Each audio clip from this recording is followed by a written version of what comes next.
Hi readers, welcome back to Reading with Christy. I hope you're doing well. Today's Real Aloud is a retelling of one of the Grimm's brothers' most popular tales. It involves the miller's daughter, some gold, and a witty little man. To find out what happens, you need to get comfortable and join me for this read aloud of Rumplestiltskin.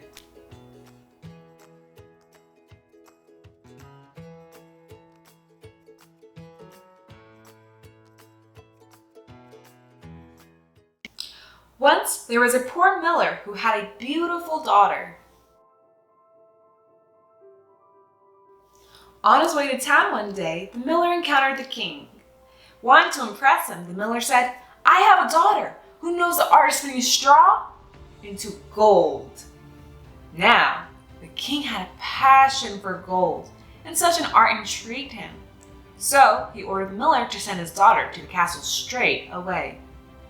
When the girl was brought before him, the king led her to a room that was filled with straw.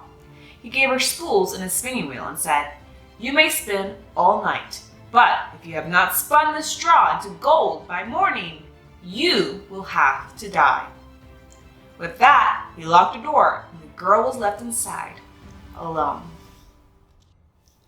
There sat the poor miller's daughter without the slightest idea how anyone could spin straw into gold. For the life of her, she did not know what to do. She grew more and more frightened, and then she began to weep. Suddenly, the door sprang open and a tiny man stepped in.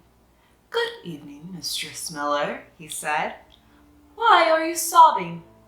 "Oh," the girl cried, "I must spin this straw into gold and I don't know how." "What will you give me if I spin it for you?" the little man asked. "My necklace," answered the girl. The little man took her necklace and sat down at the spinning wheel. He pulled 3 times, whir, whir, whir, and the spool was wound full of gold thread. He fitted another spool on and whir, whir, whir.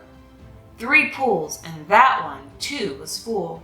And so it went until morning, when all the straw was spun and all the spools were full of gold. When the king came at sunrise, he was amazed and delighted, but all the gold only made him greedier. So he led the miller's daughter to a larger room filled with straw, and he ordered her to spin this straw too before dawn, if she valued her life. The girl did not know what to do. She began to weep. Once more, the door opened and the little man stepped in. "What will you give me if I spin this straw into gold for you?" he asked. "The ring on my finger," answered the girl, and the little man took her ring. Then he set the spinning wheel whirring, and before the night was over, he had spun all the straw into gleaming gold. Shortly after sunrise, the king returned. Piles of golden spools glowed in the morning light. The king rejoiced at the sight of so much gold, but still he was not satisfied. He led the miller's daughter to a third, even bigger room that was piled high with straw. "Tonight, you must spin the straw too," ordered the king. "And if you succeed, you shall become my wife." Because he thought, "I could not find a richer wife in all the world." When the king had left, the little man appeared for the 3rd time. "What will you give me if I spin for you yet once more?" he asked. "I have nothing else," the girl replied.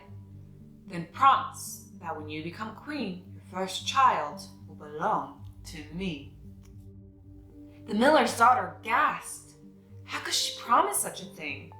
Then she thought, but who knows whether that will ever happen? And as she could think of no other way to save herself, she promised. And the little man once again spun all the straw into gold.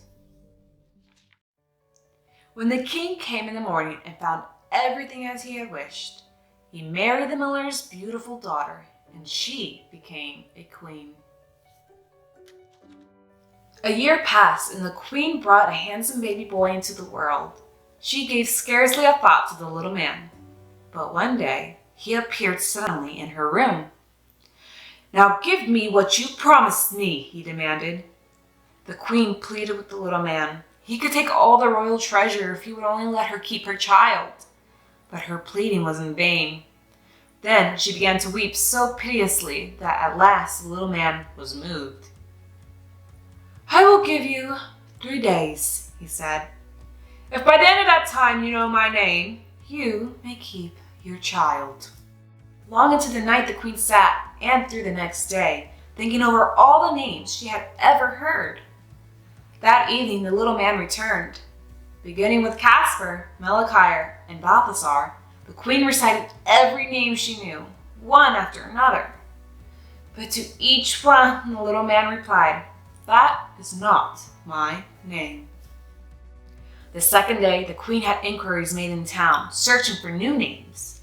And when the little man came that evening, she posed the strangest and most unusual ones to him. She tried Beastie Ribs and Lego Ram and String Bones, but he would only reply, "That is not my name." Now the queen grew truly frightened, and she sent her most faithful servant to the woods to look for the little man. The servant searched through thickets and over clearings deep into the forest. At last, near the top of a hill, she spied him. He was riding on a cooking spoon around a great fire and crying out, "I brew my beer, I bake my loaves, and soon the queen's own son I'll claim. Oh, lucky me, for no one knows that Rumplestiltskin is my name." The servant made her way back as fast as she could manage, and at midday reached the castle. You can imagine how glad the queen was when she heard the name. Late that evening, the little man arrived. "Now, Mrs. Queen," he said, "do you know my name, or do I take the child?" So the queen asked him, "Is your name Will?" "No." "Is your name Phil?" "No." "In that case, is your name Rumplestiltskin?" "The devil told you that! The devil told you that!" shrieked Rumplestiltskin, and in a fury, he jumped on his cooking spoon and flew out the window. And he never was heard from again. The end. Well, readers, I hope you enjoyed that read aloud of Rumplestiltskin. The miller's daughter thought he was just a little man trying to help her out. This retelling of the original story reminds us not to trust strangers. Also, don't promise little men your firstborn child. I'm just kidding, but I hope you enjoyed that kind of weird fairy tale of Rumplestiltskin. Thanks for watching, and I can't wait to see you next time on our next read aloud on Reading with Christy. See you later.